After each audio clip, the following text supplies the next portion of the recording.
So, Herb, I love that you, in the descriptions of you, you first describe yourself as an artist, and then an audio prattler, and a headphone, which is which is a great combination. But I love the idea of you're analyzing music and audiophile gear from the perspective of an artist, and that your kitchen, you know, it's like it's described as the man cave dream. You've got a dark room in your kitchen, dark room equipment, an electronics lab, and you write from your bunker and the garden. I mean, these are things that I think you endear you to many people, and I love that you've built over 100 amplifiers. Not only you've built them, but you've imagined them, which I interpret as meaning that you sat down and you said, I'm going to put this capacitor here, this resistor here, this diode there. So you composed the circuitry, and then yeah, I mean, you know, drew out a schematic. yeah, okay. But that's as opposed to I've built things, and other than the turntable, which I sort of designed all on my own, it's like it's somebody else's design. It's like, okay, I know I'm going to put this resistor here, and I can change the resistor, but it's really it's a pre-formatted type thing, so that you injected your artistry into the circuitry, I think is pretty cool. And everybody listening knows you write for Stereophile. You've written for some of the other components of that too, the streaming sites and the headphone sites. And you are a painter, and I know you feature paintings frequently in your posts on Facebook, which is, I joined Facebook a couple of years ago because we decided to grow our membership by advertising on Facebook. And before that, I wasn't on. But you've had shows of your artwork before? Is that Many, many. I mean, that's my education and my background. But what I really am, I mean, I make things. You know, there was a period where I wrote art criticism as well. And people were like, well, you can't do that. I wrote my art criticism from the experiential viewpoint, like, oh, this is what happens when you're standing in front of this painting. These are kind of the, you know, this is what you notice. This is what you pay attention to. This is where your thoughts and memories and, you know, considerations go. So I always think of myself mainly as someone who makes stuff. I don't see myself as a critic or anything. I just make, you know, even in the garden, I'm not a gardener. I make the trellis that the cucumber vine grows on, you know, out of sticks. But that is my identity forever has been, and I've always shown. I've shown at museums, you know, across the country, never outside of the United States, but I always have shows in galleries. And I make stuff. I make little buildings out of sticks and wood. I do photography. I make silver gelatin prints and brom oil prints. And I still build amplifiers. I mean, I see myself as a DIY of anything. You name it, I'll DIY it. Not a consumer. That's great.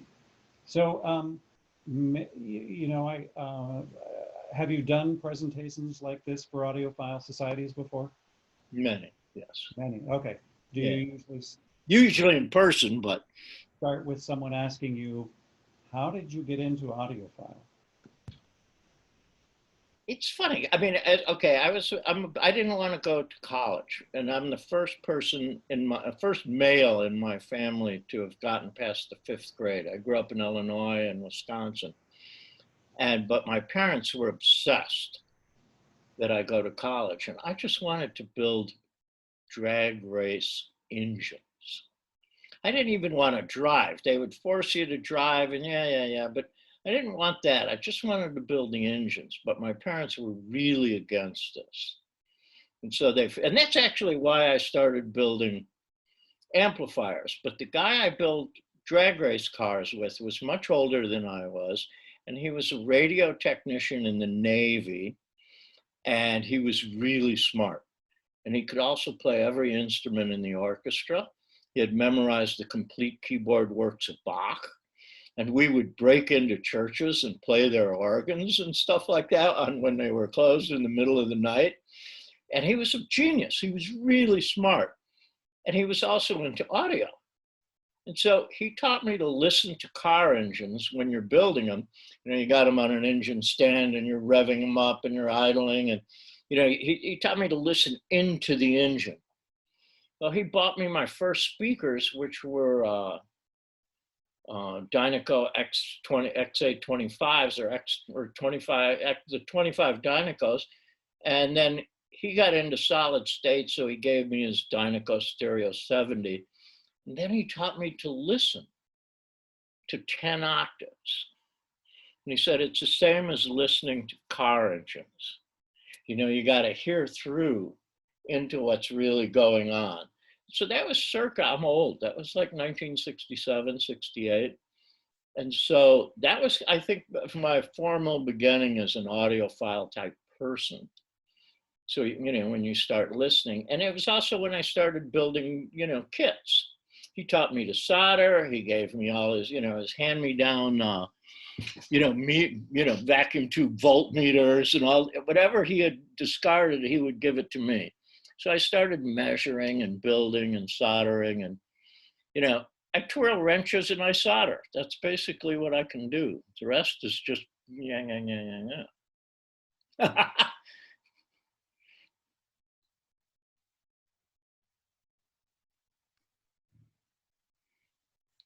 I think, David, you're on mute. I said, well, that pays the bills doing the rest, so that's not a bad thing. No, I did all the trades. I spent 25 years in construction. You name a trade. I can lay bricks, I can like do plumbing, I can do, that's where I made my living up until the 90s. So I love the quote by you, you can't hear what you're not listening for. And I say that based upon, what do you say? Mindful listening is purely passive and objective. You want to expand on that quote a little bit? One of my criticisms, and I spend a lot of time debating this, you know, not always in the best of moods with John Atkinson and Brent Butterworth and all the more measurer types, is that when you're, if you're built, and I consider Nelson a good friend, and so we discuss a lot. And what I mean by you can't find what you're not looking for, you can't hear what you're not listening for, is people who design an amp. I'm not a great technician. I don't know more about amp design than anybody, let alone Bob Cordell or something like that. But I knew, at the beginning, I started, you know, experimenting with knobs that would tell you how much feedback the amplifier had and adjusting that, and phase and various things. And to build an amp, to design an amp, it doesn't mean you know more than the next guy. It just means that you hook it up to a particular speaker and you go, that's what I want. And the main amp I designed was the Flesh and Blood, and it was designed with just two speakers, basically, maybe three. The LS35A, the Altec A5, and maybe the Altec 604B. And those were the speakers I used to evaluate the amp. And I didn't try to make it universal, but I took some different, I wanted it to kind of measure well as well. I wanted to have a little damping factor. I wanted to have, I think Spectral, what's his name, Rick or whatever his name is, Spectral was a big deal back when I was designing my tube amp. And I'm going bandwidth. And I started importing Tango transformers and Blackgate capacitors, and I was after the widest possible bandwidth you could have, and consequently the fastest rise time and the least phase distortion for an amplifier. And it was just a little, it ended up with like 4 watts, which is not a lot for a 300B, but it had that snap. And that's what I was looking for. And it sort of set things apart. But it didn't mean I knew more about how to do this. It just meant I had a goal and I kept tinkering until I got what I wanted. That's what it means literally, is, you know what you want and then go looking for it. Well, it's interesting that you said that you wanted it to measure well, because I love your quote that you say, we can hear everything we measure, but we can't measure everything we hear. So when did you measure it while you were building it, or did you measure it after you built it? No, all the way. I mean, if you're a builder, you're measuring. I mean, I remember, I mean, because before I started really making amplifiers with any seriousness, I had to earn my living. I became a partner with this Japanese guy, and we bought Western Electric, Altec, Marantz, and some Macintosh in America and shipped it to Western Labo in Japan. And my job with him, he was kind of the money in the dealer and the Japanese speaking person. My job was to make sure all the transformers in the Western Electric gear were good, to make sure the parts were original. Like here's an amp, we'll call it a Western 91A or something, a 300B amp. Is it all there? And if we could get it to work, so much the better. But was it all there and did it all work? So I started measuring transformers and capacitors and all that stuff just in the field. And so I was a measurer before I started. And at one point, just for fun, here's a key moment. If I only say one interesting thing in this whole meeting, this is really it. Okay, so I'm working on a Marantz 7C preamp. And I would put on my workbench, I had a dual trace scope, and I would put a signal in, but a music signal, not a sine wave, like a drum track, for example, or just a piece of music. And when you look at it going in on the scope, it looks like a hairball, you know, a vibrating hairball, you know, just squiggly lines everywhere, sort of quasi three-dimensional. And then when you look at it coming out, it looked different. Real-time analyzers, which I've never owned, are really good for this.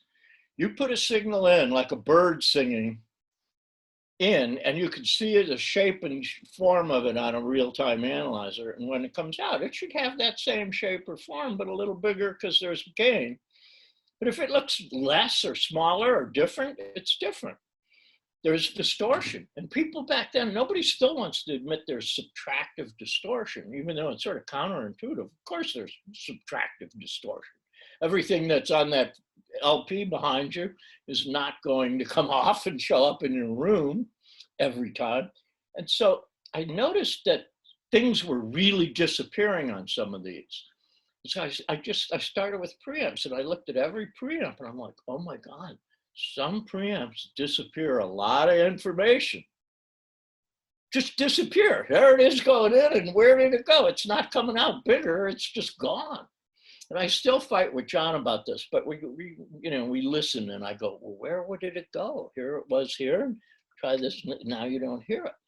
That was a revelation to me, realizing that information disappeared.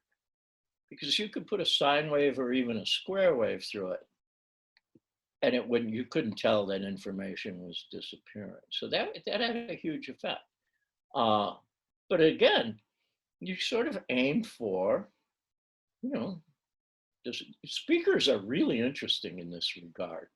You think it's very scientific, like Floyd Toole or something, but you can put up a microphone in front of your speaker, couple meters away at the most, 60 inches away or something.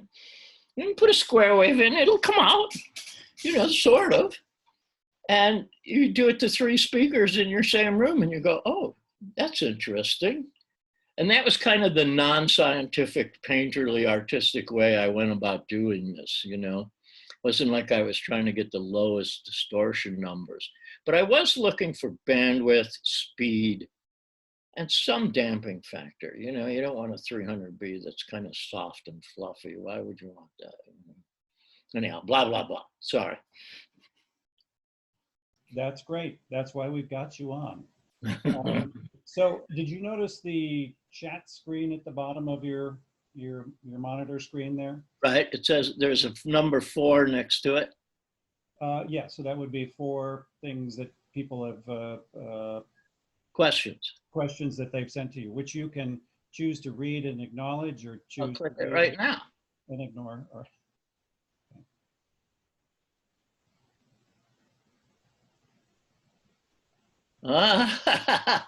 Okay, the Ito Emma Goldberg variation. Hey, I love Todd Garfinkel. I would just run away with him. I mean, he's the greatest. He can put two microphones down and he wins. Game over. I like LPs even when they're digital sourced. And here's an interesting thing on that question. Okay, I have this thing going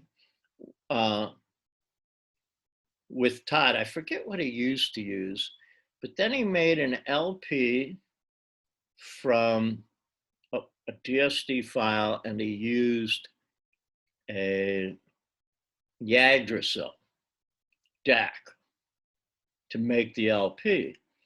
And then he made another LP, and I'm not remembering which one. These are all after the Ito, and he used the Holo Spring DAC, mainly because it played native DSD really, really, really well. That was all he wanted, something that he could throw a DSD file in and it would come out in a fashion he liked. But it's really interesting. You could hear, if you play the two LPs, you can really hear the Yggdrasil, if you know what it sounds like, and you can really hear the holo audio.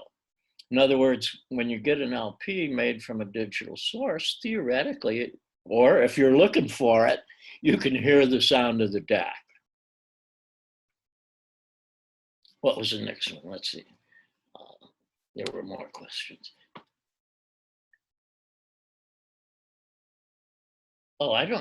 Regarding audiophiles, what do you feel is the biggest mistake they make in the pursuit of the hobby? That's a hard question. That might be that's the hardest possible question.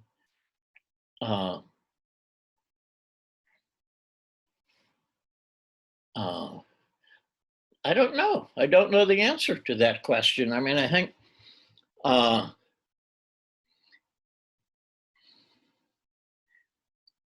it's the same as real life. Whatever it is, the biggest mistake is the same.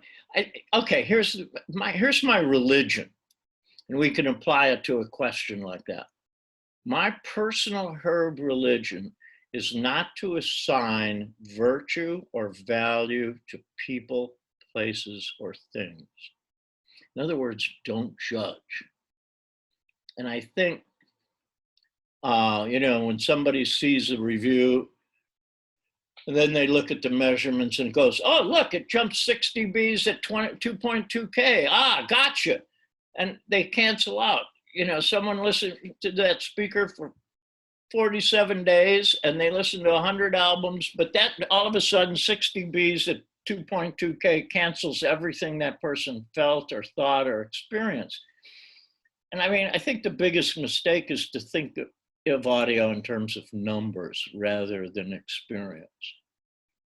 1,000 people who never heard a speaker have an opinion on that speaker. That's a mistake. There's almost nothing, it's like some guy shaves with the shaver for a year and he loves it. And somebody says, well, the blade is thick and it's no good. That's my biggest fear from audiophiles, or maybe it's what is the,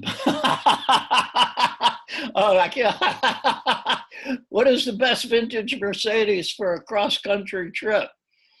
Mike Trey should be here for that one. Me and Trey, we drove in 3 years, 78,000 miles in America in a 1987 Mercedes diesel station wagon. And man, that car was good. I had a friend who was driving and he ran over a plate in the street and tore the bottom out of it. And the insurance company wouldn't fix it, but they said, we'll buy it from you. And I said, what do you mean buy it from me? It's the best car I ever had. And they said, no, we're going to buy it. And they gave me $4,000 more than I paid for it before I put those 78,000 miles on it.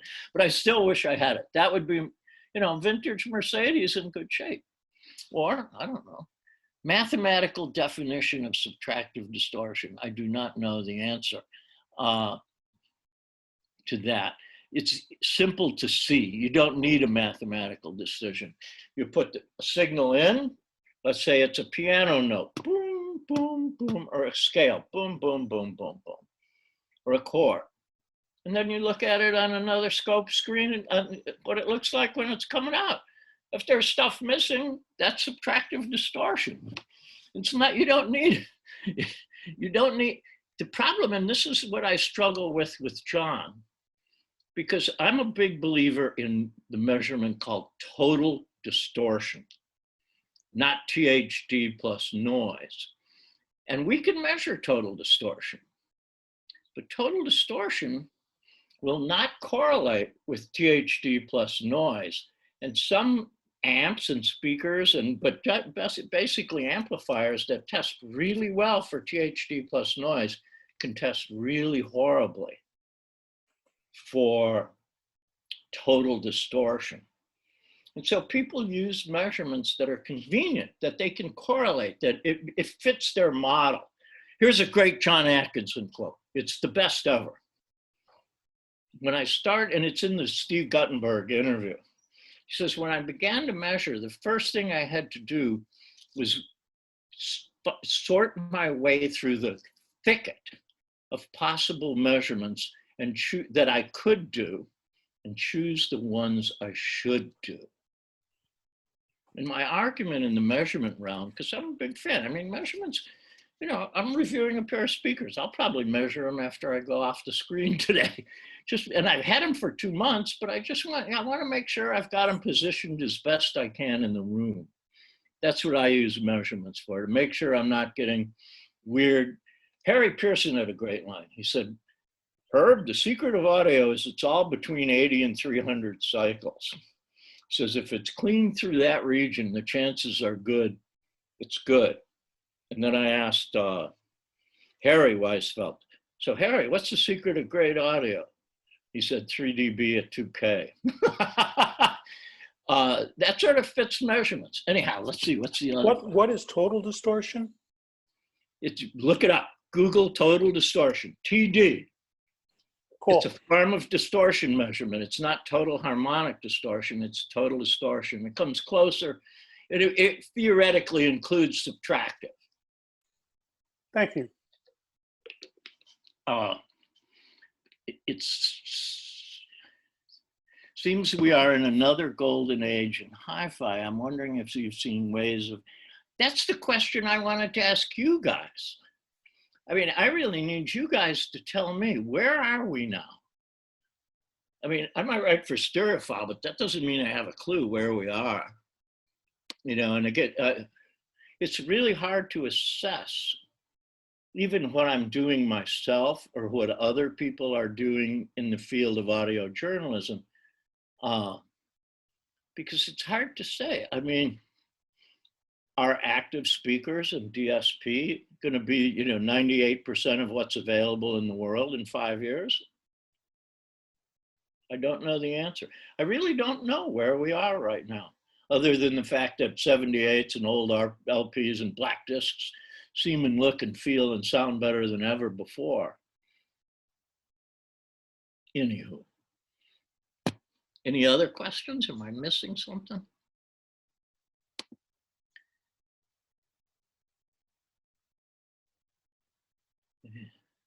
I don't, are we in a golden age? I don't know. Yeah, I mean, I think right now you can get really good low price stuff. That's for damn sure. Really good. It's scary how good some of the lower price stuff is.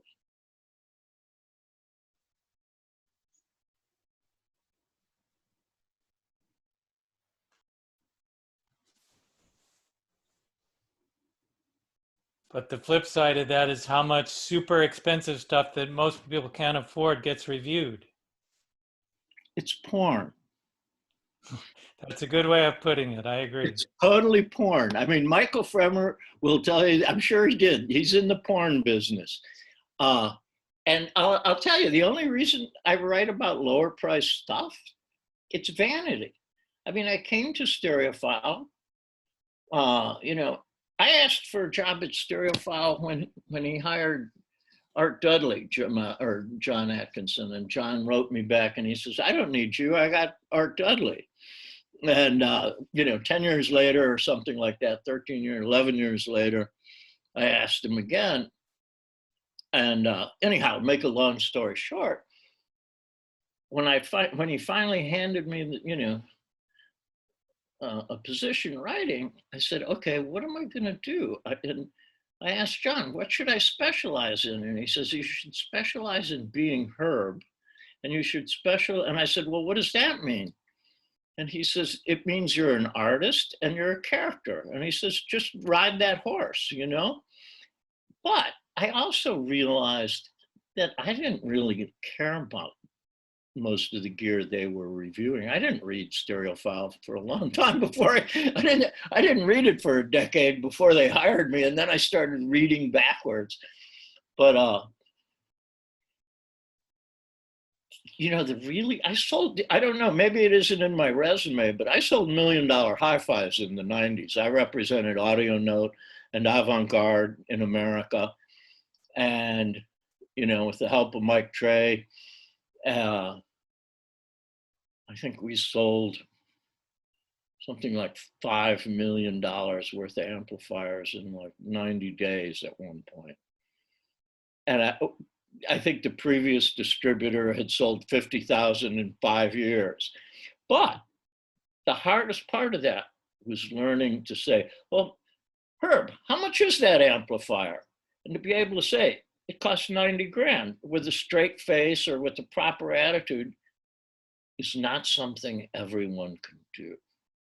And so when I also started at Stereophile, I said, I will never make fun of high prices or low prices. In fact, I will try to avoid that whole issue. And I still do, but I'm not, Jason reviews really expensive stuff. And so does Michael Fremer. In fact, I watched Michael, it was a great moment, speaking at the New York Audiophile Society. And he walks up in front of everybody and he stands there and he goes, hi, my name's Michael Fremer. I review the the skull level equipment at Stereophile. And that's the porn, man. He's the big porn producer. Not to mention, I think Analog Planet is one of the great, it's one of the great, communicating mediums in audio right now. But I stay away from it just to keep my own little corner. I like finding, I think I'm the first guy other than two Brinkmans, first person to review a direct drive turntable at Stereophile, which was the PLX 1000, which is $800. I think I've reviewed 3 kits so far. And I'm working on a review of another kit, which all of them are under under $1,000. I'm trying to do stuff that other people don't do. That's vanity. Anybody else? I like hearing spoken questions. There's something nice about that. Well, I have a comment, if you don't mind. Please. Yeah, I started reading you and you hit Stereophile. And I have always found that if I start reading somebody and I'm going, wow, I've heard that, I'm hearing exactly the same things, I kind of find that's a reviewer I like to follow because we hear kind of the same way. And I know if there's new equipment that I have no experience with, but gets a good review from somebody that I trust, then it's worth me taking my time. And I took the time when you reviewed the shit Yggdrasil. And I got one and I said, well, heck, I got a money back guarantee. I can send it back if I don't like it. And I got it here. It came off the truck. It was like 98 degrees that day. So it came in and I couldn't even touch the damn thing. It was so hot. I plugged it in and boy, it didn't need warm up. 3 measures and I was cackling at, talk about music, sounds that never came through my old DAC, instruments that had been lost somewhere along the chain. And so I was delighted. And I wondered, I have a question for you out of all that. The last thing I did with Iggy, because I was thinking, oh, maybe I need to do something different. I got the Unison USB and I'd already done the analog upgrade. the Unison was a much bigger upgrade, in my opinion. And I don't know if you've done that or not. I think mine is, I send it back occasionally. I think it's fully up to date. But I just want to say something. What you said, okay, you guys are out there and I'm sort of locked in my little room here and I write these things. And I could cry how grateful I am that people actually read this stuff. But my personal human to Herb Reichert goal is that I say, well, this speaker sounds like this to me in my room and blah, blah, blah. And that you can go on Tidal or Qobuz and play that record and go, oh shit, he was right. That's what it sounds like to me too. And I don't want to influence you like that, but I call it consensus. I'm trying to find some sort of resonance where when I write a review, I ask myself, is this a repeatable experience? I'm trying not to pass judgment, but I have my own taste, but that's what I want. I want you to be able to buy something and go, oh shit, Herb was right. I don't feel betrayed. Because shit, these things, no pun intended, these things cost a lot of money, even at $3,000. It's a lot of money. I couldn't afford a $3,000 thing. I'd be listening to $200 cartridges if I didn't write for stereo. Well, the nice thing about shit, and I've got little bits and pieces here and there. I got a pair of, with the headphones, I got a pair of Focal Utopias, which was, I got a great price. And I called shit up and I said, I got your little $100 headphone amp, the Magni, and I think there's something better here. And I've listened to several. What do you recommend for this? And you just email them. And a young man emailed me back, I guess young, emailed me back and he said, I recommend the $200 Asgard 3 or whatever it is. And I was like, you're not recommending the $500 or the $1,000 or I said, for $200, I'll take a chance. $200, it came back and I'm like, what a great match. What an honest company. I was so impressed. Asgard amplifier, before I started at Stereophile, I always hung with Steve Guttenberg. And I never was really out. All my friends, I hang out with like David Chesky and a little group of people. And Steve said, here, you need a better headphone amp. And he gave me this Asgard. The friggin' serial number is 00113 or something on it. It's like the third one they made, I think. And it just blew my mind. And I still have it. It's still, along with my first Odyssey 2s, LCD 2s, the non-phaser, it's still one of my all-time favorite headphone experiences. And I mean, you can buy those things today for like nothing.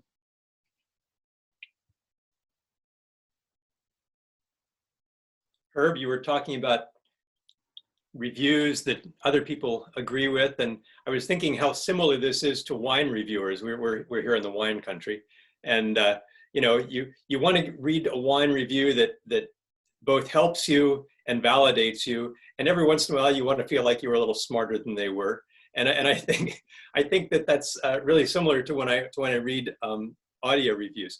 But what I wanted to answer, you said earlier, kind of, where is the market and who are we these days? And we get, I'm here at the Last Factory. We get emails and phone calls from all manner of yay random folks, as crazy as the people in this group, plus worse. And it's interesting. We are all over the map. It's we've got people with $500,000 audio systems and they care, and we've got people who picked up their last 3 $1 albums at the thrift store and want to talk about getting it exactly right. How do I clean it? How do I preserve it? So the cool thing has been that I think the low end has come up, and so I think that there are it's, never mind the Crosley turntables, but you get a notch above that, and I think the bottom end has come up, and I think that we've got across the board a lot of people from $100 systems to $100,000 systems. They're listening to quality stuff, and they care about the quality and the reviews as well as other things about what they're listening to. And it's not a question, sorry. No, but I have another question for everybody here. You could help me. what are people seeking from reviews that maybe I'm not giving them and that I could give them? How can I be of greater service? I have a question for that, Herb. Okay. Could you ever review some of the more obscure countries like Ukraine? You know, they make some interesting stuff.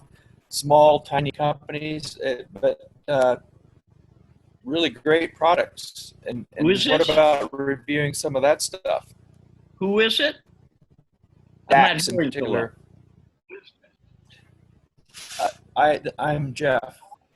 Oh, the name of the company? Or Name of the are company. you asking for the name of the company Yes. in particular? Can you hear me? I'm not Yeah, following well, your question. one Please forgive me. example would be Abbas, Abbas. They're in Ukraine. ASPBAS. I don't know what that Okay. is. I'm sorry. Well, I thought you would ask, what would you like to have reviewed that you don't see reviewed? Right. And so ABBAS is a company in the Ukraine that builds DACs. They're small. I'm wondering if Stereophile why they don't review some of these smaller companies that are just getting started but make amazing products. No, I want to do that. That is That's all. my main goal. I like smaller. I just reviewed an amplifier from a guy who makes them in his basement, and they're not cheap. It was 10 grand, and it's a Class D amp. And I That makes sense, Herb? What?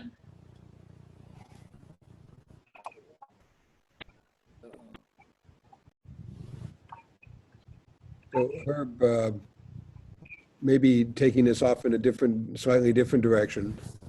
A lot of us have hi-fis that most of our friends consider just silly, if not outright ridiculous. But we often get asked, okay, I'm not interested in what you have or at that level, but could you point me to some good stuff? And generally what we say is, well, you need an amplifier, you need speakers, whatever, but it's really hard to say, here's a list of products that we think work well together in this price range. Now, I know Stereophile does that kind of stuff, but there are only so many relatively wealthy old white dudes in the world. We're all going to die off, and the follow-ons are going to come along, and they need to buy hi-fi, and we need to help them. And starting off with $5,000 cables is not the place.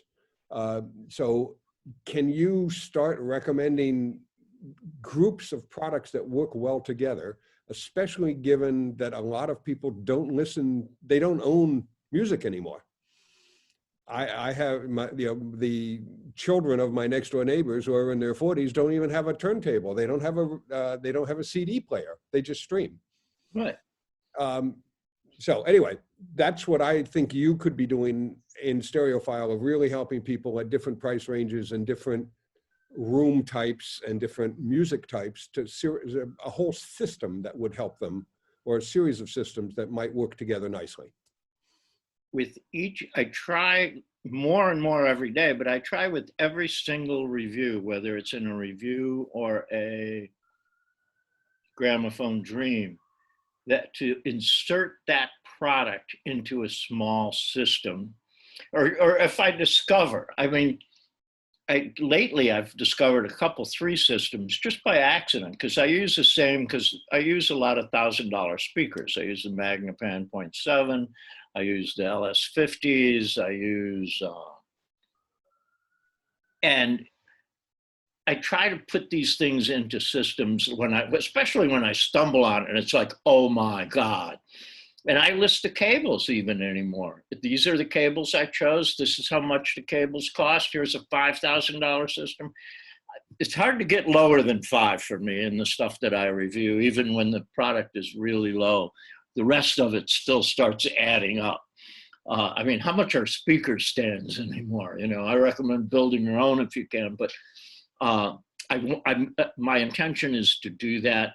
Obviously, I'm not doing it enough, and I will make a bigger point out of it, or put bigger put bigger lights over it when I do it.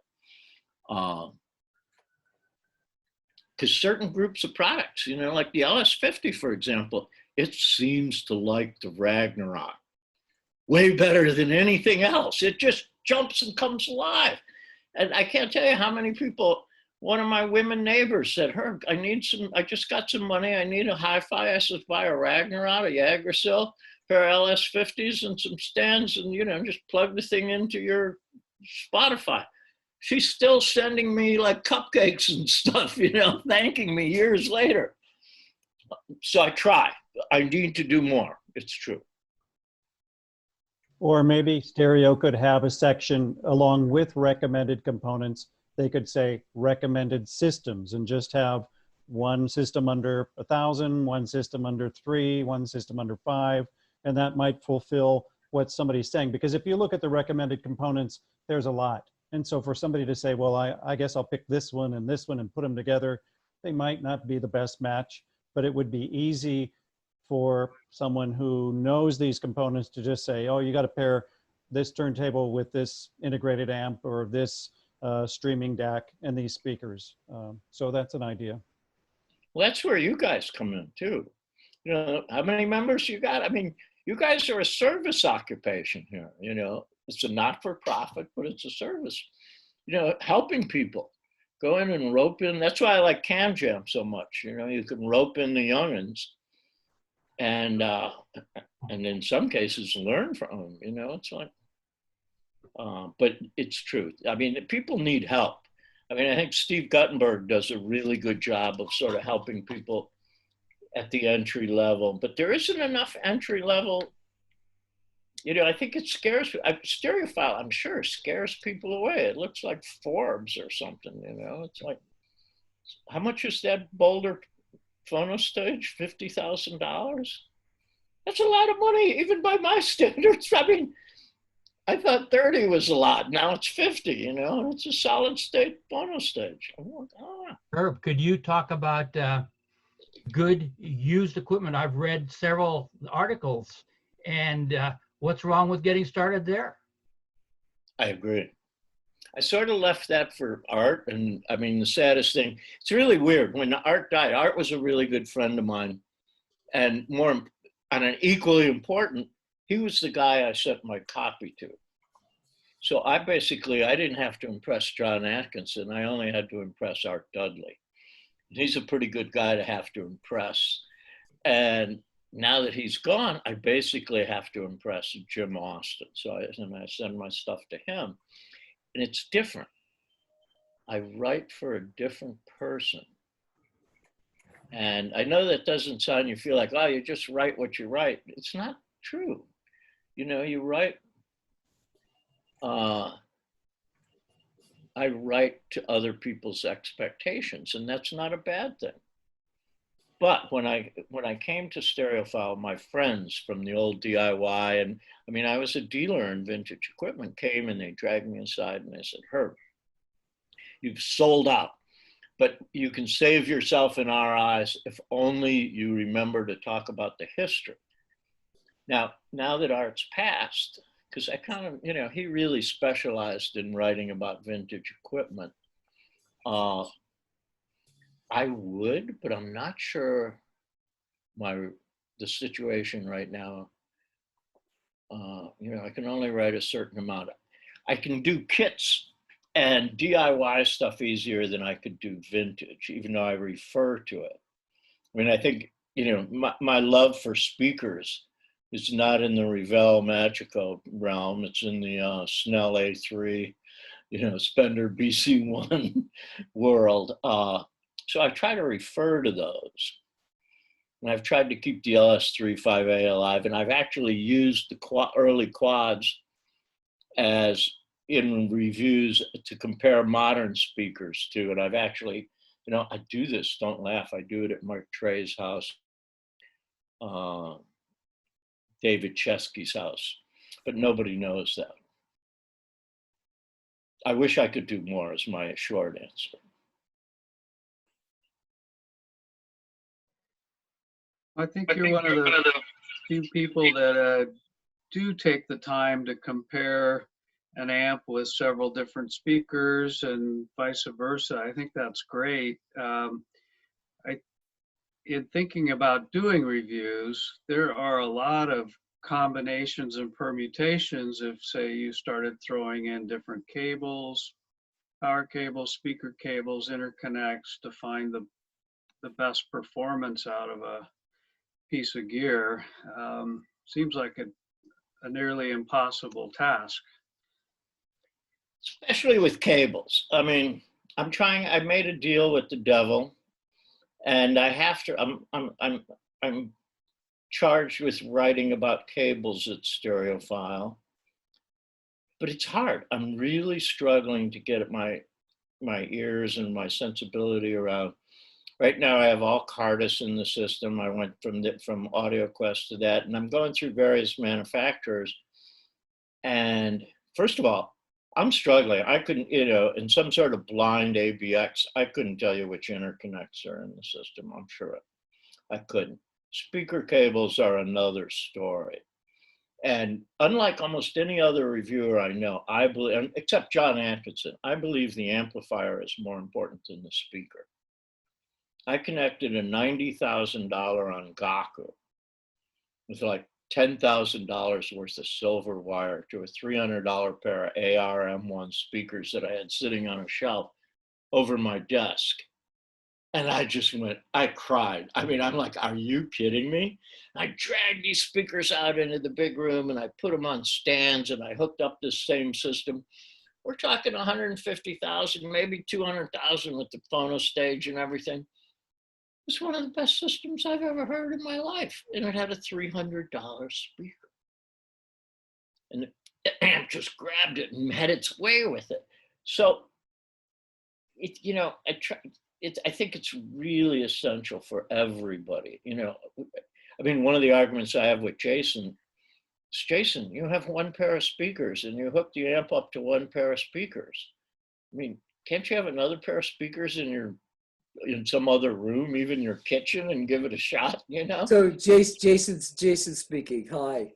I keep on wanting to have a dialogue with you, but this is your show. But I think it would be really interesting if, like, you, me, and Mikey or something did a joint meeting together. So there's something to think of for the future.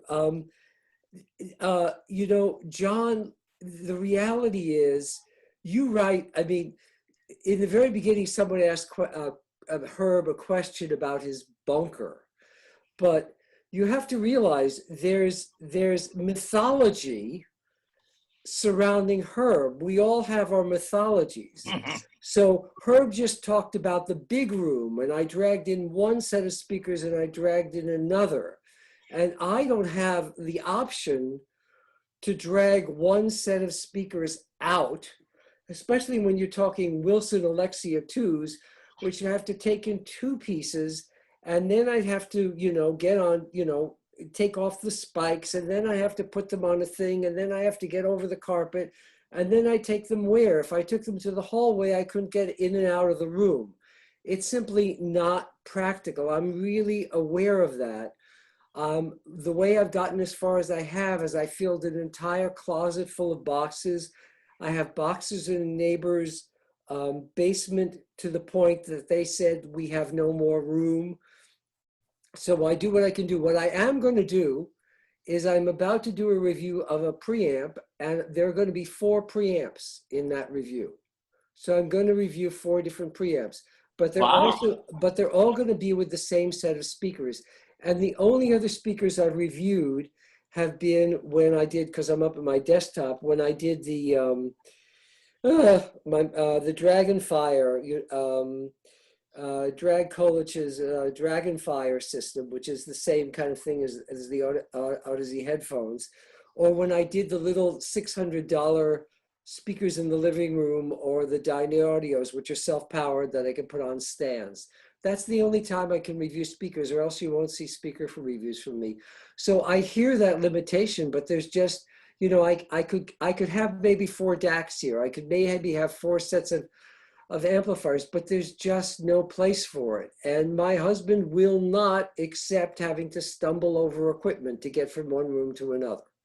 So that's my 2 cents. I put little electric candles on the equipment on the floor so that my girlfriend doesn't trip over it at night.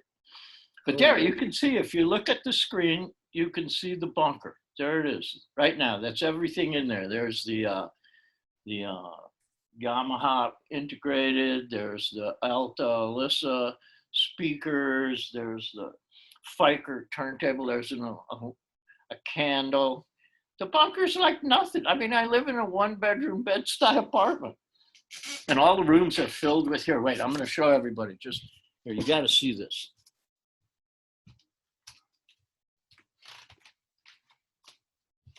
There's the painting studio.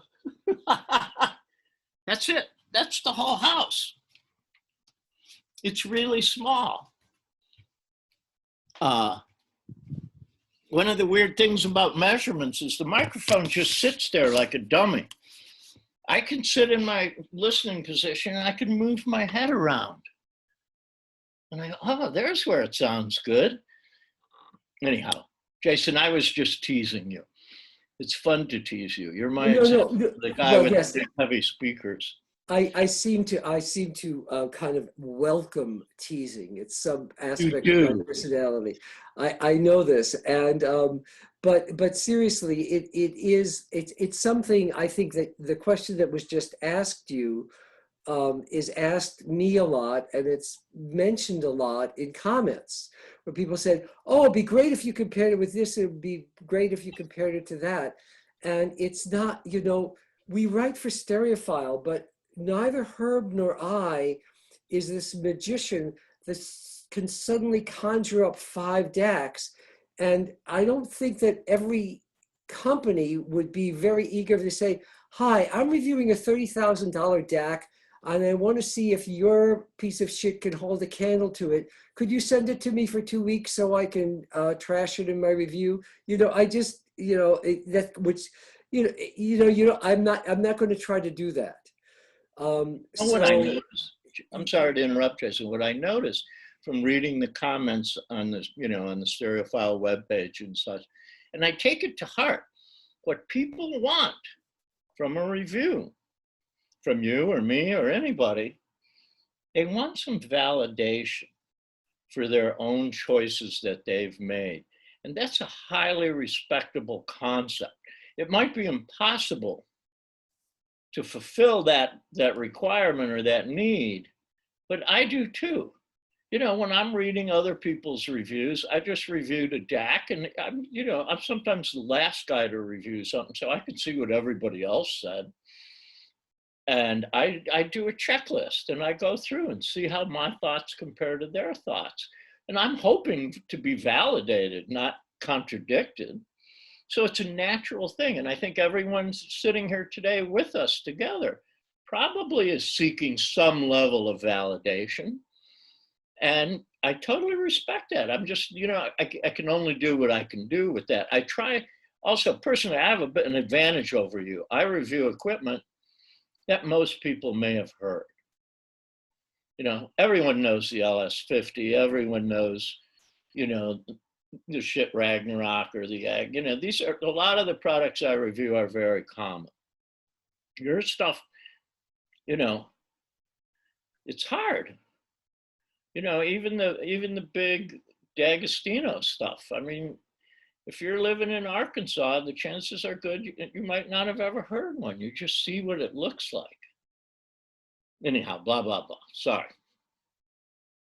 Well, and I think my question or comment kind of went to recognizing you guys have a nearly impossible job to do all those comparisons with so many different potential combinations you have. If you have X number of preamps, X number of amps, X number of cables, X number of speakers, it's nearly impossible to get to the final answer. I guess early on when I was first getting into this, it was funny. I always expected or would have wanted to know what the best is. So if I've got $1,000 to spend on a preamp, I want to know the one particular product or item that's going to fit that bill. And that I've learned a long time ago, that's not realistic. But anyway, you guys are doing a great job. We appreciate it. Oh, thank you. It is the entertainment business at the end of the day. You know, I mean, in my own vanity, I'm out seeking readers, and readers are out seeking someone they can identify with and will maybe validate the feelings they're having while they're sitting in their rooms. It's and it is kind of a lonely thing being an audiophile, no matter how many relatives come and listen or friends.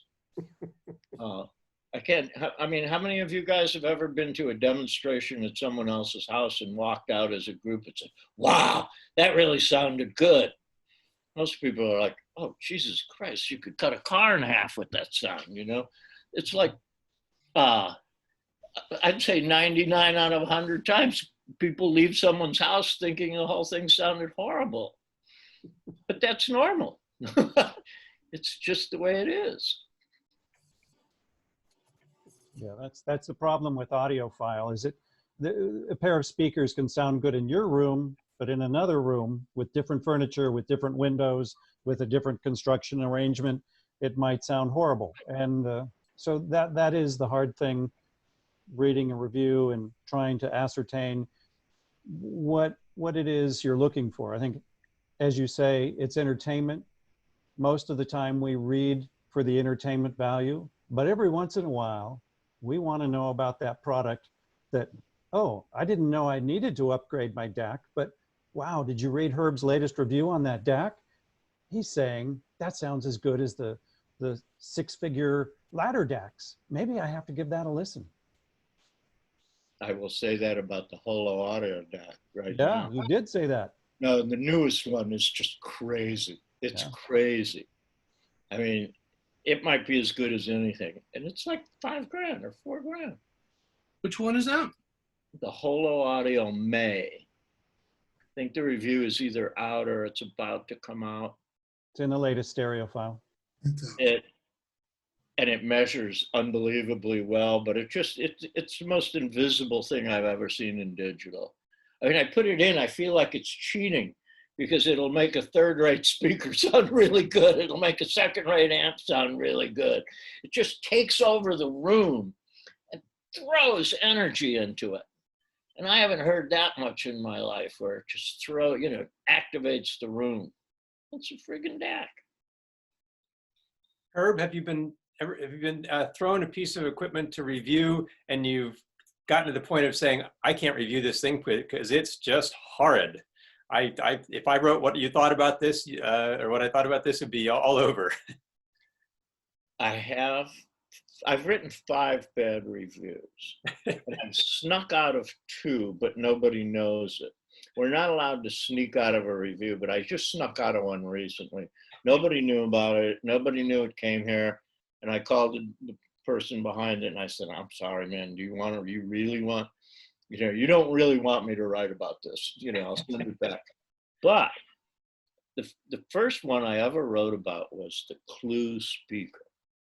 And I had just started at Stereophile. And Atkinson sent it to me and he says, you need to write a review of this. And the box looked like it had been around the world 3 times. And I saw Art Dudley's name on it. I saw Sam Tellig's name, and I'm going, how come they didn't review it? And then I asked John, I put the thing in my system. I'm going, John, this is a test, right? And he says, Herb, when you work for Stereophile, everything is a test. And I said, and I can just say what I think, right? And he goes, you can always just say what you think. And it was a really horrible review. I mean, I couldn't get this thing to do anything. And then here's the really funny part about it. And after the review came out, which is a few months later, I get the phone call from, I think his name is Jim Winey at Magnapan. And he goes, hi, this is Jim at Magnapan, blah, blah, blah. And I said, yeah. And he says, I'm a really good friend of the guy who designed the clue. And I'm like, oh shit. And I'm going, I'm sorry, I had to tell the truth. And he says, would you consider reviewing a product from Magnapan? Because they haven't had a review in Stereophile in 30 years. And I said, why are you asking me this after you just said I reviewed your friend's speaker so badly? He says, because obviously you tell the truth. And that's how Magnapan got back into Stereophile, literally from writing that bad review. But I hate it. Nothing's worse than writing a bad review because it's lonely. You don't even know. I go back and check every adjective at the end of a review before I hand it in. I go, is this too strong or too weak or too, and I've made mistakes clearly in terms of the strength of the adjective.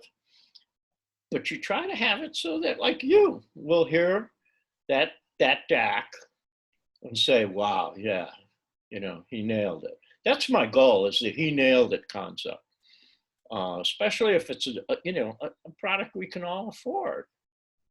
Yeah, sorry. After you finish a review, but before it's published, does it go to the manufacturer to let them know what it's going to be, or? Yeah, no, the manufacturer sees it first primarily he sees a preprint. He even sees what it's going to look like, and I do too. And the preprint, his job is to say, no, that's not a correct fact. The input impedance is specified as this, or no, you spelled my name wrong. But he doesn't get to change the review. Occasionally they flip out. I've been pretty fortunate. I try, I'm going to be honest. I try to review stuff from people I like. If I don't like somebody, I really try not to review their product. I kind of like it. To me, this is about people more than it is hardware. But everybody sees it. The manufacturer gets to write his response, and I get to correct, anything I think is doesn't represent me, based on whatever changes they might have made to the content, the copy I sent. But I never hear. I'm doing a follow-up on an amplifier right now. I don't even know who reviewed it. I don't know how it measured. I don't know anything about it, and I'm liking it too much. And I'm concerned that it got a bad review or it measured badly or whatever. I mean, I feel vulnerable. I feel highly scrutinized, and it's difficult writing with that level and that quantity of scrutiny. And quality. You review an amp, how many amp designers, are going to read about it? So the magnifying glass is pretty hot. In terms of things that you would like to see from reviews, I'm curious, is there, I never see anything that deals with issues of sort of reliability of products. I mean, I know that there's a number of products that have had problems with reliability over the years. And maybe I'm just bitter because my Okinoki record machine that's less than a year old now overheats after 2 or 3 records and is pretty much useless, and the company hasn't gotten back to me on it. I hope you're raising a big stink on the forums. Well, I'm trying to. I sent an email to the distributor because the other problem I have is that the dealer I bought it from has gone out of business, and the guy retired. Which is Brian at the Analog Room, if any of you know that place in San Jose. And so the question I have, before I do the big stink, I would like to, talk to them to see what they can do for me or how I can get it repaired. But it doesn't seem, but I also am aware of there being issues with a number of products over the years. I mean, I used to work in a shop that had, the Aesthetics phono stage, and we couldn't keep that thing with tubes in it before they would blow. It went through them so regularly that it was just amazing that it was an actual product. And I mean, granted, we're a store and that thing is fired on for 40 hours a week. but at the same time, you've got to, having some level of people understanding what reliability is would be greatly, appreciated by the consumer. I mean, what good is a $10,000 amplifier that sounds wonderful if you're only going to be able to run it for a year and a half before it fries out and becomes a boat anchor, for instance? Well, you guys know who Jeffrey Catalano and High Water Sound is? Any of you ever heard of him? I did construction with him for many, many years, and then he went into high-end audio. He's here in New York. There was a really good video that you did with him. Right. Oh, when I met him, he was a huge record collector. I mean, he had 20,000 records, and he had this Fisher 500C and a pair of AR3 speakers and an AR turntable. And he said, that's all you ever need. And then one day he made a bunch of money on a construction job. And so he went to Lyric and he bought Magnapan MG3s or whatever the giant 3-panel ones are, all this Levinson equipment. And after 30 days, he said, I want to take it back. And the guy, I forget his name, said, what's the matter? He goes, I'm only getting one channel most of the time. And the guy, blah, blah, blah. After 6 months, he said, a great stereo is one that gets 2 channels. He goes, that's my definition. And your stereo cost me 60 grand and it's failing. And he sued them because they wouldn't give him his money back. And he won. And I always remember that. And to this day, I mean, aren't there days where, you go, oh shit, I only have one channel? And it's like, it's the worst thing that can happen to you. I mean, at the end of the day, even if it sounds kind of screechy, it should work when you turn it on, right? And I think most stuff does. I mean, when you get down to the cheap level, I think the parts kind of crap out quickly. Well, and after How you've long do you running for a while, that you will have to replace the tubes. I mean, I had an issue at the beginning of this COVID thing where I was only getting one channel, and I replaced the tubes in my preamplifier, and the problem went away. Off the record, not in Stereophile, I recommend if you have a tube product and you really like that tube product and you want to keep that tube product, go and buy a highest quality new old stock, ideally 1940s vintage tubes to put in there. I sold only 14, but I sold 14 Flesh and Bloods with a lifetime guarantee, and it included tubes. The only thing that's broken in 35 years is an on-off switch. The tubes are still good. And the new tubes aren't. I've had many products here where the tubes go in a week or two. That's the weakest part. These new tubes don't last. I automatically, you have Prima Luna, you have whatever. Just get rid of the tubes and spend your money. And don't be afraid. Buy new old stock from the 40s. Buy, good American and European tubes. And they will last you the rest of your life. How long do you typically have a component for review for? It varies. Mostly longer than you would imagine. Some components are around for months and months and months, and I use them all the time, but I'm forbidden to mention them. Others, almost nothing is here less than 2 months.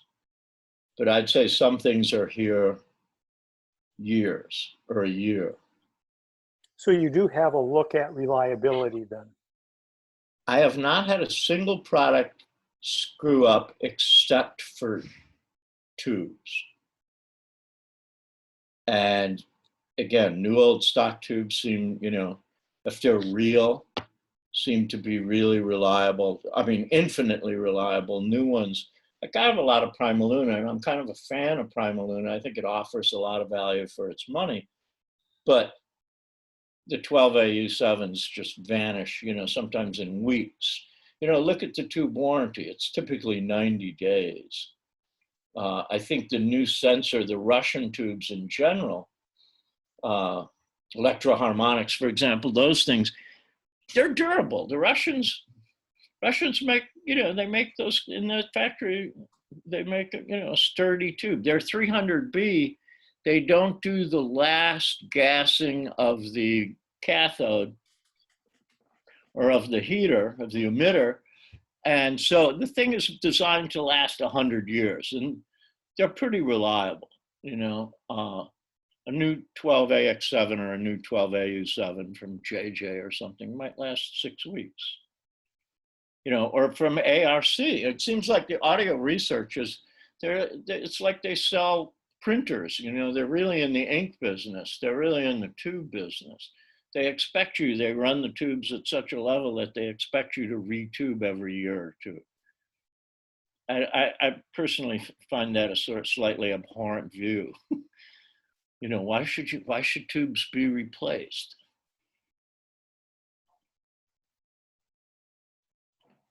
I hope Thank you for that. I've got to pick up some 12AX7s. I've got plenty of 12AU7s. Most of mine are RCA clear tops from the 50s. There you go. Which should last forever. Yeah. I just need the 12AX7s because I have a different amplifier that now needs those as well. So thanks. Yeah. So Herb, how do you feel about announcing that in Stereophile as an example? And I'm just using that as an example. It could be anything. When I first started reading Stereophile back in the late 70s, they couldn't say a good word about anything because it was all kind of hokey dokey. But it was also subscription-based income, not advertising-based income. And I'm just wondering, from your perspective as a reviewer, I know it's very hard. You have to balance it. If I say something slightly off, that particular person who might advertise in our magazine won't come and advertise with us anymore. And it's not the subscription that keeps your magazine open, it's all the advertisement. So I just wonder, how do you dress as a reviewer? How do you address something that may not be quite that way, and you feel like the tubes, they don't last more than 90 days as an example? Can you expand on that a bit, please? I was sort of sworn to Dick Olsher created a huge controversy at Stereophile back in the 90s because he said this amp sounds terrible with the stock tubes, but it sounds magnificent with these new old stock tubes. And at that point, John Atkinson made a rule that we do not roll tubes in a review, and I respect that. And I don't use, for example, if I'm reviewing an amplifier, I don't put a fancy power cord in front of and behind it, even though I know for a fact that a power cord can really just like bam, kick up the quality of an amplifier really hard, more than anything else. But I don't do it because it will tend to do that to every amp. So everything I review, I just plug it in with the cord that came in the box. I plug it straight into my wall. I don't roll tubes. But would I say what I just said about audio research, that they're in the tube business, not in the, I might not say that just because I don't want to say that. It's not Stereophile wouldn't edit me. You could, John Atkinson's theory was always, Herb, you can write about anything you want, you can say what you want, but you can hang yourself in public any day you want as well. But I don't think Stereophile, I will swear by, I've been there 6, almost 7 years or something, I would swear the line between advertising and editorial, I wish it weren't so firm. I wish sometimes they'd say, Herb, here's a nice young company, maybe you should review it, and maybe they'd advertise, but they don't.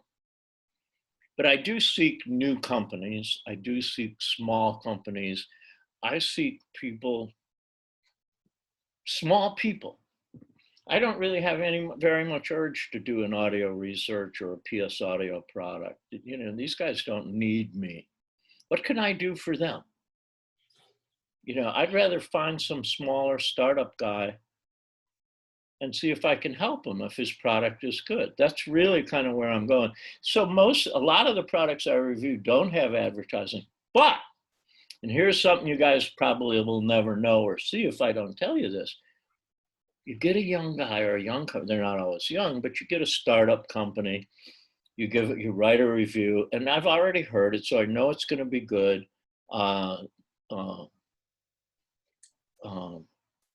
the 300B amp kit that I reviewed was like that. You know, he had been at shows for a decade, but no one ever reviewed it. It was a kit. It was a small distributor from Canada, Japanese product. And I wrote about it. And he quit his day job. But very often when it's a small guy like this, they feel in their heart, no one tells them, but they feel, I better run an ad. And I think a lot of ads that get run in Stereophile are like guilty. When I did Audio Note, I used to run an ad every month in Stereophile. A full page ad, it cost $8,000.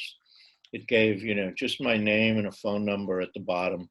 And not one phone call in like 4 years ever came from that.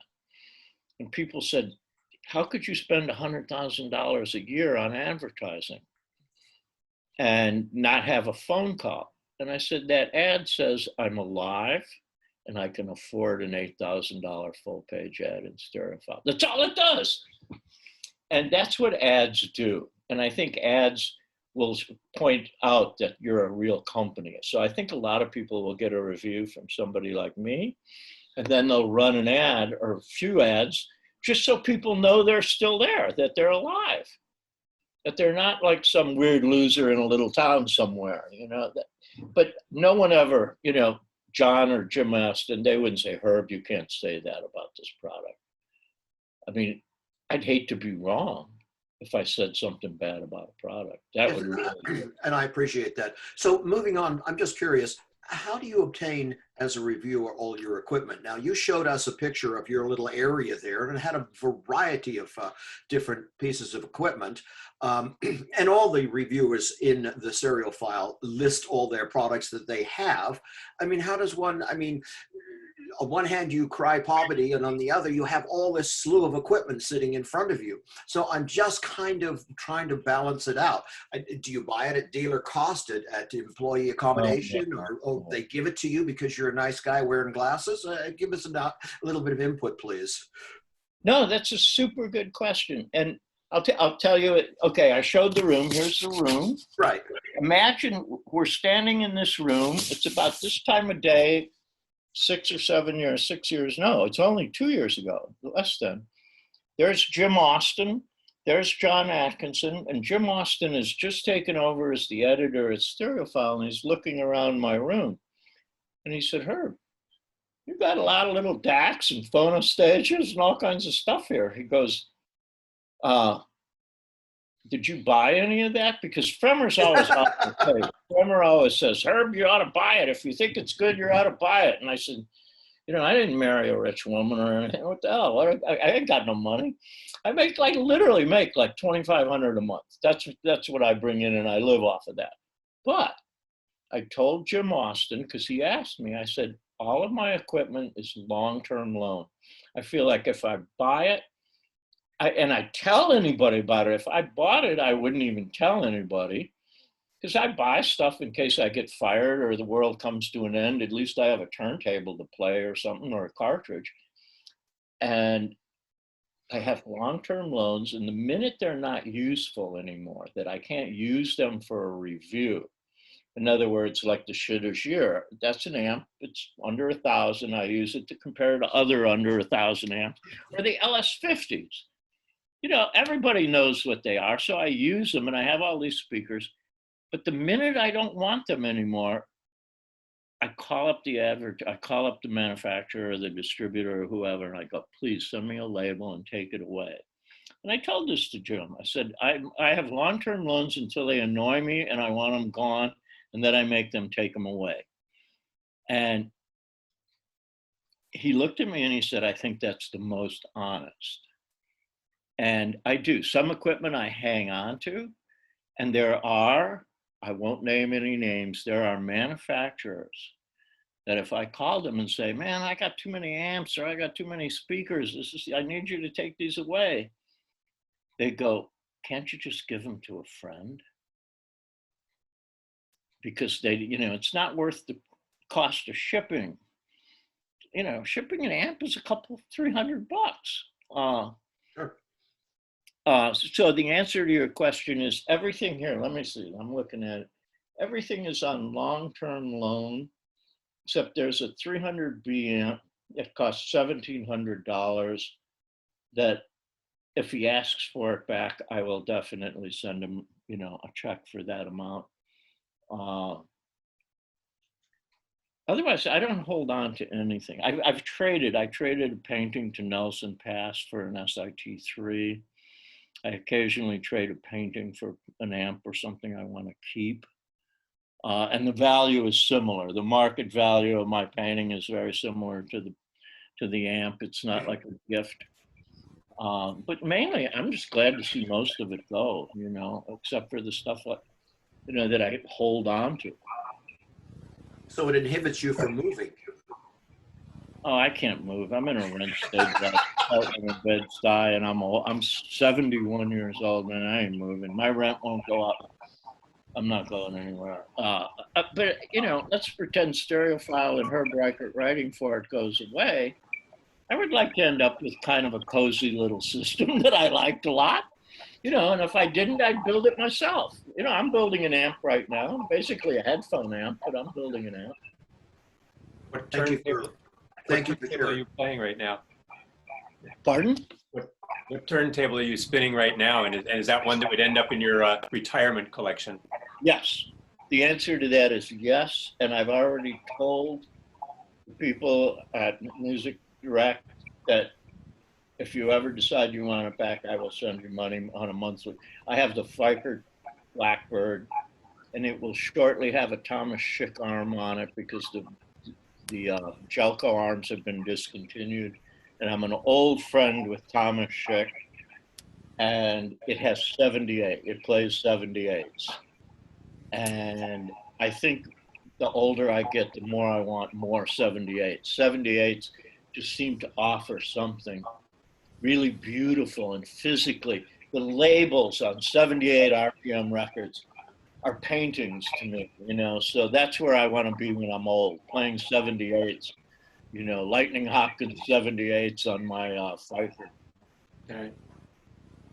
So Herb, I have a question for you. Are you familiar with a Swedish company which is called Le Jean Clou? I'll spell it LeJohnKlou. Small company, makes an amazing. I don't think so. Oh, I've got a lot of They blows make- in the head, so I may have forgotten. yeah. Yeah. They make an amazing $4,000 integrated that you can hear things through it that you will not hear on anybody else's amp, I believe. Why do you think that is? Oh, the way he That's designs good. his design work is very meticulous. I mean, every screw has a different torque setting. On the case, for example. That's how particular this guy is. It's Swedish. Swedish, yeah. Wow. He does phono stages and one integrated and I think one What's set of the guy's mono. name?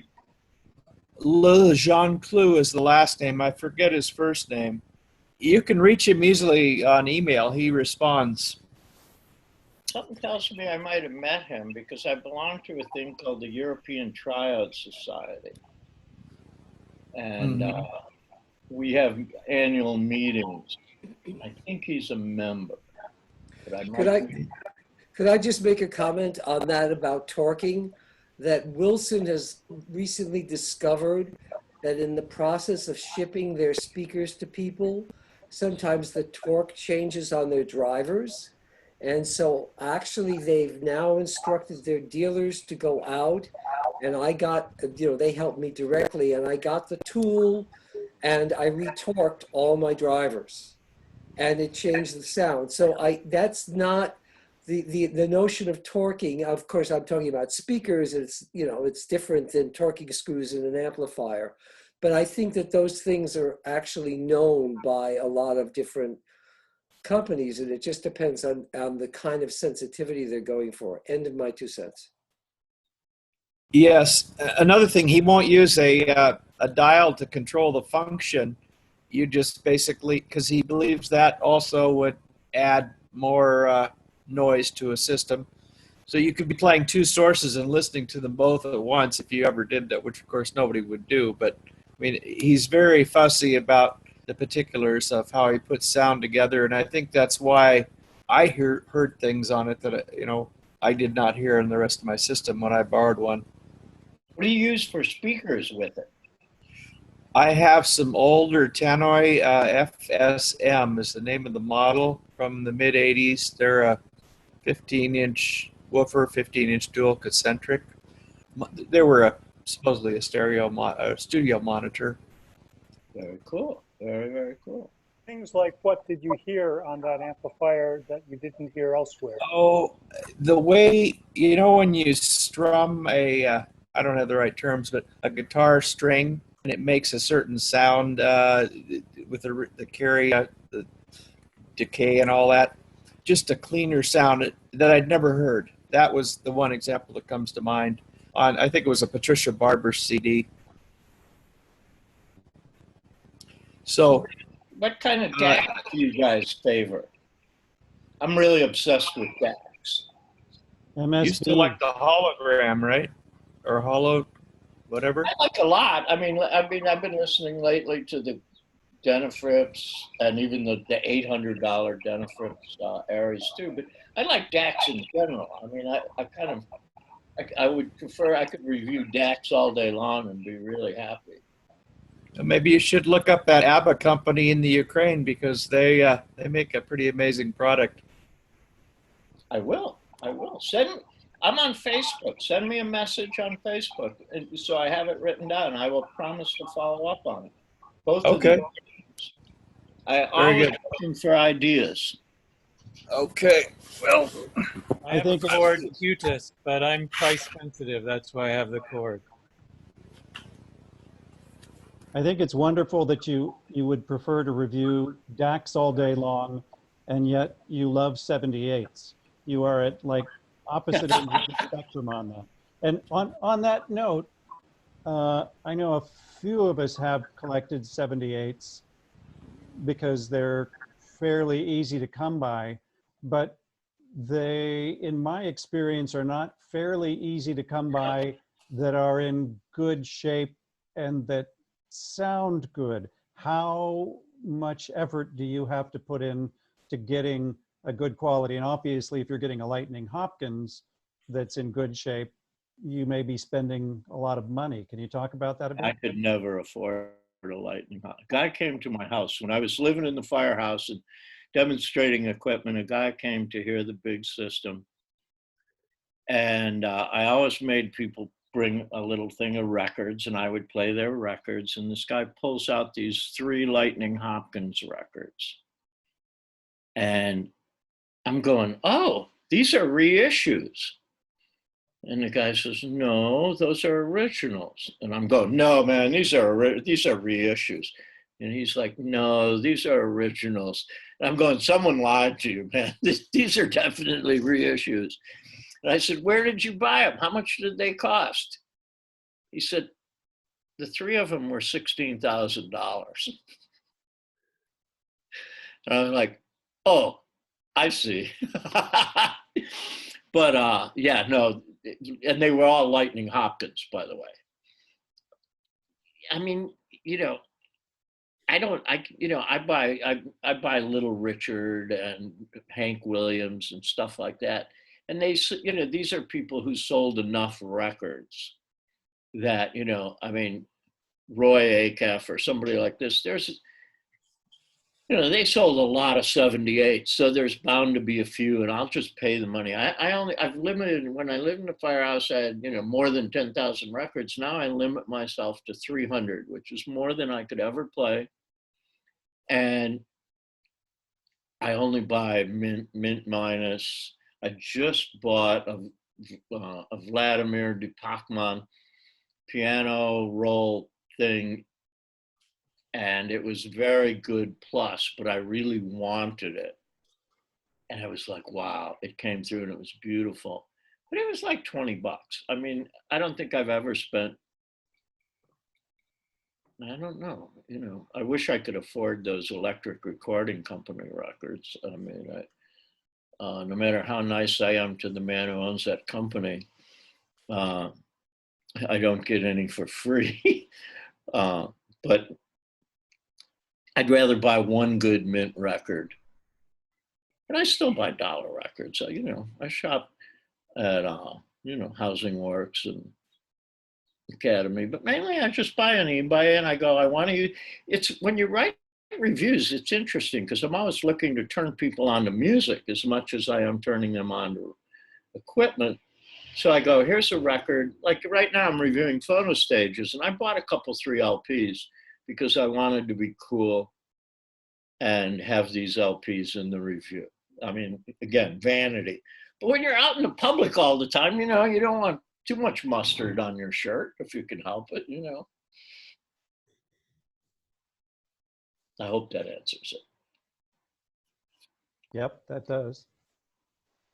Herb, you mentioned that you like to talk about DACs, and I had a long string of them, starting with a $250 high-resolution technologies and working my way up into playback designs territory. But the thing that drove me nuts was having to have a computer in the system. I thought the Mac was great, then Apple broke the USB drivers, and I pivoted to Linux-based mini PCs, and I was driving myself crazy with computers and USB cables, silver, day. Everything changed the sound, but I was losing my mind over it all, and I chucked it all. And I got a Lumen, and I took Ethernet out of the picture. I have a fiber optic connected streamer, so I passed on the recent discussion that this group had for a audiophile Ethernet switch. Ethernet is not relevant. USB cables are not relevant. And my feedback to the sounding USB cable is no USB cable, and the best sounding Ethernet is no Ethernet. And there's a lot of joy in an integrated player. You can drop a Lumen into your system like you would a CD player and not think about DACs and cables anymore. It's been the single greatest advance and the most joy I've had to date from a consumer electronics product. I understand that. And their stuff sounds good, right? Sounds really good. Smooth as silk. I'm shocked because I know I sound 90 years old. I didn't want anything from China in my system. I realize that makes me sound like I'm 90. But my eyes and ears and mind are newly opened. The best product I've reviewed and the one I am the most proud of in all my handful of years at Stereophile is the Line Magnetic LM518 845 amp. Talk about reliable, unbelievable. I mean, I've practically rolled this thing down the stairs. It is built like a tank, and I've never heard high frequencies as good as this. I mean, this thing, it's the one I won't give it up. You'd have to like break down my door and kill me to get it. I mean, no other product that I have do I care as much about as that. And it's totally, it's designed by a Korean and built in China in a factory owned by the Korean. And I think they might be building some other bigger name Japanese products right now, but I don't struggle with the Chinese part. The build quality is phenomenal, and they're putting in Lundall output transformers and whatnot. It's quality stuff. It's quality stuff, and it's beautiful. I haven't reviewed Lumen, but I've heard it at various shows. The last I think was at Munich, and I was blown away. Their room really did it. It was alive and exciting and smooth, and it looked like it earned its money. Whatever it cost, it looked like it was earning its keep at that price level. It's not cheap, but it's all about priorities, I think, for all of us. I proudly drive a 20-year-old car with 250,000 miles on it so that I can have a Lumen. It's You got an about old choices. Mercedes? And I still have a mortgage. I shouldn't, but I do. What's your 20-year-old car? It's a Lexus. Oh, okay. My last car was a 77 Mercedes diesel, which I just sold recently for nothing. We don't really need cars during quarantine or shelter in place. And this one, it had 400,000 miles and no compression. It was addicted to ether and a block heater just to keep it going. But it looked good. It had not one speck of rust. It dawns on me that's a great argument for your spouse to spend more money on hi-fi. You're going to be stuck at home. You might as well make it pleasant. There's a rumor. I mean, it's not a rumor. People in the business have told me they're selling more than ever right now. Some. That this is a good period for hi-fi. I don't know if it's a good period for advertising in Stereophile, but Stereophile will survive. I mean, it started in '62. I don't think it's going away. I think it'll be here long after I'm gone, that's for sure. Every cloud has a silver lining. Yeah. Herb, you mentioned you're going to do a phono stage evaluation. Is there a price range of those? Yeah, $1,000. One is a kit. It costs $800, and it uses a 274B rectifier tube for each channel. And another one is a solid state one, and it's about 900 and something. Yeah. I mean, I have really good cartridges, but I don't really have any expense. The most expensive phono stage in the house is the Parasound. I have many step-up transformers. I'm kind of obsessed with step-up transformers. I did buy a step-up transformer. I buy a few things, but I bought a step-up transformer in the last couple of years because I don't want to get old and I'll be alone without a good step-up transformer. Which step-up did you get? I bought the Urush, or what is it? The Yatsuro. The Yatsuro Urushi matching transformer. And I traded, again, I trade art for stuff. I traded one of my best paintings for it. And mainly because I liked step-up. And my friends Dave Slagle and Jeffrey Jackson, who I wrote about for the Salt Cellar system, they're old friends of mine, and Dave's a transformer winder. And so I have his EMEA transformer probably sitting right behind me on the bed as we speak. You know, a Koetsu or a Denon 103 with a good step-up. What more do you need?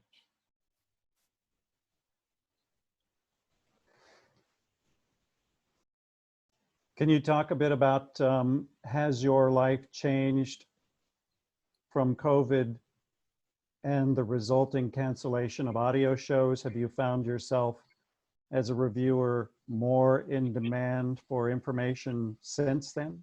Because I know, you know, we all sort of live in our own worlds, but those of us who went to audio shows feel the palpable loss of being able to go out and experience equipment.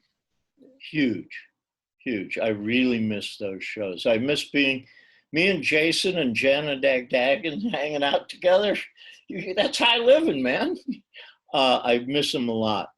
What I miss equally, and I'm lucky, I talked to Michael about this, Fremer, and being a reviewer is kind of lonely. And for example, John Atkinson, when he reviews something, it's not like people come over there and listen with him and they discuss the sound of what they've heard. But I've been really fortunate. Steve Guttenberg is my closest friend. I talk to him twice a day, every day, 7 days a week. Michael Trey, David Chesky. These are people, they come here and I go there and we listen to stuff. And I really miss having Steve Guttenberg sitting next to me going, Herb, move the speaker a little bit.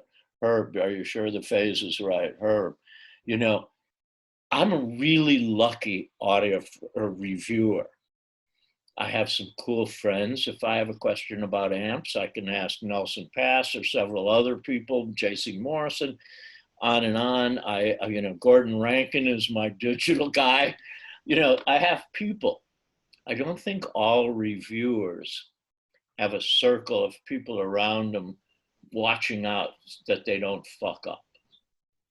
And I still fuck up, but I'm grateful, and I miss that. COVID has really put a you know, whammy on sitting with somebody else and saying, hey, what do you think of this DAC? You know, I go to Steve's usually every couple of weeks and listen to his system. So I get to hear, and he has a lot of gear passing through there. So I hear everything usually, and I don't anymore. I miss that a lot. And I miss shows. There's something about the vibe. To me, audio is humans. They're all a bunch of kind of, you know, I used to make fun of them. And when I was, you know, in the 80s, but now it's like the community of audiophiles, which you guys represent. That's what it's about, man. That's the heartbeat of the thing. And, you know, I miss even doing this in person. Not to mention, if we were having this meeting and I was in San Francisco, there'd be snacks. There'd be snacks and things to drink and. Right. Yeah. That's an important part. But it's true. You can make a change and you can like it. And if you can share that change with somebody and get their feedback, it's huge. And I'm in communication with a lot of the people in the Bay Area, and you know, it's like I've made some changes recently. It's like I wish somebody was here to tell me, am I hearing this right? You know, because on any system, some days it sounds great, and some days you go, is it still great? Is there something different that's going on? It's you just described my whole day. No, I mean, it's really weird doing this for a living. I mean, I wake up in the morning, I do this full time. And I mean, you know, I have a list of things I need to move around and install. And as soon as this is done, I mean, I'm going to move, you know, I can't even remember what I have to do. I have to change something really big in the system. And then, you know, get a feel for it and write about it. And it's like, it's daunting. And again, the scrutiny is high. And you just sort of make the sign of the cross and go, all right, I'll survive. And, you know, sometimes. You when you're talking about doing those comparisons and changing things out, I mean, I think about anytime I'm comparing stuff and I get to the fourth one, I kind of begin to forget what the first one was. And you get to the 10th one and you forget the first half. Do you have a reference system? Do you have a reference sound, a reference thing you kind of go back to and go, okay, I got to center myself again. And so that my reviews kind of have a baseline or a something. How do you make that work after thousands of systems? No, you have to do that. I mean, it took me a while to come up with one, but the ones I use right now, and I'm using it for all these things. This month I'm reviewing 2 phono stages, speaker, and an amplifier. But my basic reference system, and it doesn't mean I think it's my perfect favorite system, my basic today solid state reference system is the Pass Labs INT25 integrated, driving the Harbeth 30.2 monitors, and the Holo Audio or the Denafrips Terminator are the main DACs. And then there's a tube version of that system, which is the RP7 Rogue preamp, driving the Rogue 100-watt ST100. But all of that gear was chosen because it's really consistent and I can keep going back to it. I mean, the trouble I'm having right now is my LP front end and my, and it doesn't even have a killer phono stage, but certainly the digital front end. It's so good, I feel like it's making mediocre products sound better than they are. You know, it's like, does that speaker really that good, or is it just the DAC making it sound that good? You know, if you put it in or if somebody else put it in, will it still sound that good with a different DAC? That's always a question. It's hard. I mean, I don't even know how to answer that, but I keep going back to that. I haven't changed my DAC reference in 5 years or 4 years. And I try to stick to products everyone knows, like the Koetsu cartridge, because most people may have heard, you know, I'd say the average person, even members of your club, I would assume the majority of you have encountered a Koetsu somewhere. So I try to stick and to the Past stuff. Labs is your go-to amp as a baseline. Yeah, and you know, it's funny, this particular one, I want to put a plug in for this integrated, and Nelson, is Nelson one of the 43 people on this participant? I mean, I deeply love Nelson Pass, but when I got this integrated, I called him up and said, Nelson, something's going on here. What is the preamp in this thing? Because I have a Pass preamp. I said, this integrated sounds better than the other big integrated I reviewed, and it sounds better than your amp, the same amp with a separate preamp. And I said, what's going on here? And he says, oh, we made the simplest line stage we could. It only has half as many parts as our normal line stage. And you can hear it. This thing is like, it's got a certain crystal clarity that none of his other products, I mean, I'm not sure, you guys are gonna have your opinion. I'm not sure I would ever describe Nelson Pass amplification as crystal clear. It's great sounding, but that isn't the word. This thing is really crystalline. It's fallen in there. And right now, that's my baseline, my sort of axis mundi that I go back to, is that simple integrated and these Harbits, or, you know, with the low power amps, the Devores, anyhow, blah, blah, blah. That's as close as I get to a reference system. Cool, thanks. Yeah.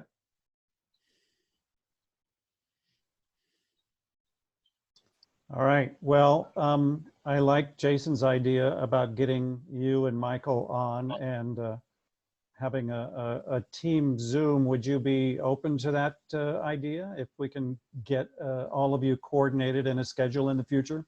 Sure, I love this. I mean, this is my idea of fun. I mean, I don't, you know, it's the bunker, not the ivory tower. You know? But David, what I'd say to you is, can you be a strong moderator?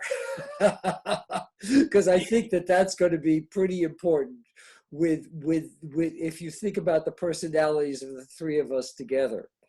I think that strong moderation will be necessary.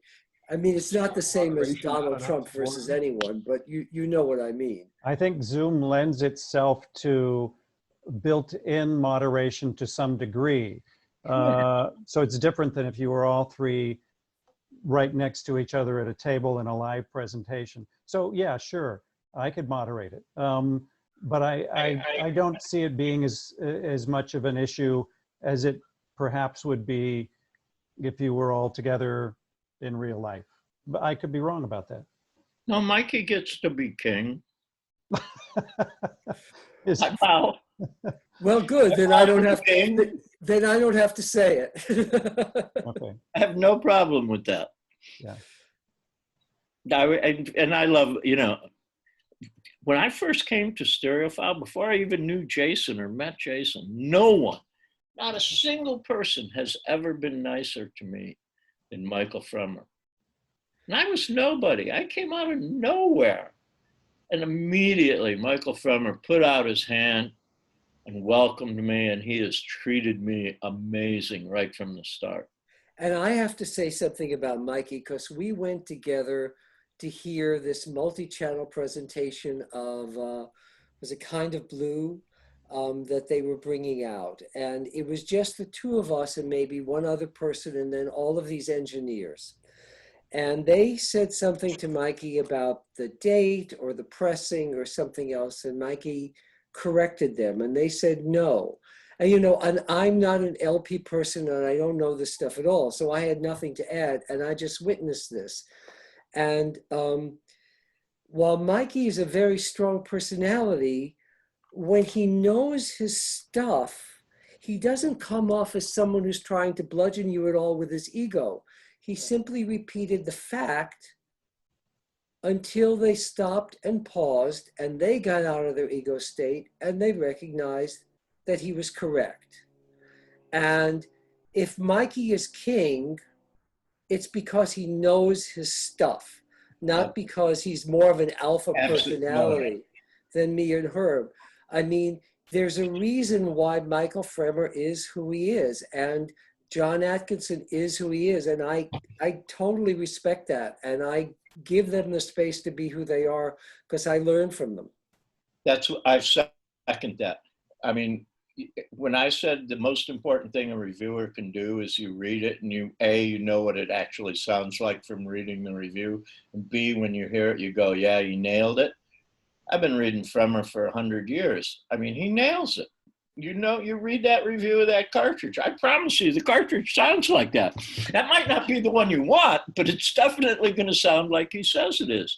I aspire to that. If I write for another 20 years, which I'm sure I won't, I will never catch Mikey. He wins the game of being, you know, he's the man. He's a reviewer at the highest level. And he sticks to what he knows, you know. Not to mention, he tells good jokes. Stand-up comedy has served him well throughout all of it. It has served him well. And he, you know, he's passionate about the world, you know, he's not an ass kisser. He's cool. No, I love Mikey. I didn't mean king in any bad way. Oh no, we've had him out multiple times to talk to us, and he always draws huge crowds for very good reasons. He knows. I mean, I don't think you can hear him talk and not sort of be blown away by the extent of his knowledge. It's phenomenal. So I think we're all lucky that he does what he does, because he does it better than anyone. I mean, in terms of being the vinyl aficionado and proponent of the medium, you could make a case that he saved it through all of the dark days of digital's emergence. I agree. I totally agree. I mean, and he hung in there. He didn't like blow with the wind. He didn't start doing multi-channel or something, you know. I mean, one of the things that's weird to me about Stereophile is they never reviewed a direct drive turntable. And Gordon Holt jumped on CDs immediately and got rid of his record player. And Harry Pearson was like, at Absolute Sound, was like, I don't know about this. He goes, I don't think the CD stuff is really going to cut it. And he was really slow. And in the early, you know, between 85 and 90, this was really a division between Stereophile and the Absolute Sound. Was this issue, is digital as good as they say it is, or is it really, is it broken in some way? And people weren't telling the truth. I just reviewed an ancient DAC, one of the first standalone DACs to ever come out. And it was a PS Audio, and I had it in the system, and I listened to it. And I handed it to John. It's not in a box. I handed it nude to him. And I said, John, I said, this DAC has this, it's like got garbage. It's like a churning mud puddle below a certain level. And I said, that's gotta be distortion. He goes, yeah, they never measured that, but these DACs had like 50% distortion below a certain level. But no one in that period ever said those words. And he said, you know, no one really wanted to pay attention to stuff like that. He goes, now you have a DAC that's clean all the way down and you can hear it. So it was a period, 85 to 90 sort of pissed me off in general. the way people just sort of bought into the medium of digital willy-nilly. And Stereophile was, you know, the worst culprit. They were promoting it. And so was Audio Magazine, you know. I think it's good to be cautious with audio, you know. Try to really listen and see, you know, what I think digital, for example, now is pretty wonderful. You might have to, you know, you might have to pay a little for it to be wonderful, but you got to, I'm looking at a turntable behind you. It doesn't look like it costs under $1,000. Oh, that's my DIY one. Is it really? Yeah, when I was laminating the plinth, I put a picture on Facebook and you said it looked like a kitchen sink. But the platter. Yeah, so I had somebody do the machining of the aluminum, and it's a huge long story, which I won't take up the entire rest of our portion reminiscing about, but yeah, it was a fun project, sort of. Yeah, so digital, that's the great thing, and you wrote about that in your review of the latest DAC, how stuff that we used to think sounded bad through CD players and DACs now can sound pretty good. And I think that it's like Larry and I bought the analog DAC from MSB, and it completely changed my impression of digital. You know, I thought DACs kind of generally had a homogeneous flavor, and some would sound a little different in this area or that area. But when I heard stuff on the analog DAC, it was like, I was blown away by how good things that I thought I knew the sound of now sounded. It made everything sound better. Yeah. No, I'm sort of in that, I'm in that head right now. I mean, I'm playing even, so I mainly stream. I stream and I listen to black discs. Yeah. I'm embarrassed I don't play as many. I have, you know, a lot of CDs, but I rarely play a CD. Yeah. But I'm shocked at how good some of this stuff I'm streaming is sounding. I'm just like, whoa, wow. And it's infinite. I mean, we're living, are we in a golden age? I guess so. We have streaming, and man, it's ridiculous how much stuff. You know, I get a message on my phone and I'm listening to that record a minute and a half later. Yeah. I love that. I mean, I wouldn't, right now, you know, I'd throw away my turntables if I could, as long as I could stream. Even YouTube. I pay my rent before my streaming bill.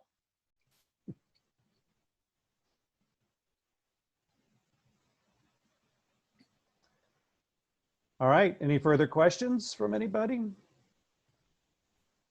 Thank you, guys. Thank you for taking the time to do this with us, Herb. Pardon? Thank you very much for taking the time to do this with us. It's been I'm honored. I mean, no, it's, I'm grateful there's people out there, you know? I mean, this is not hard work or anything. This is fun. I just hope I've been of some service. Thank you again, Herb. It's been nice to hear Thank from you. Delightful. Thank you, Herb. Thank Thank you. you. Thank you. Good. The rest of your day. Thank you, Herb. Stay safe.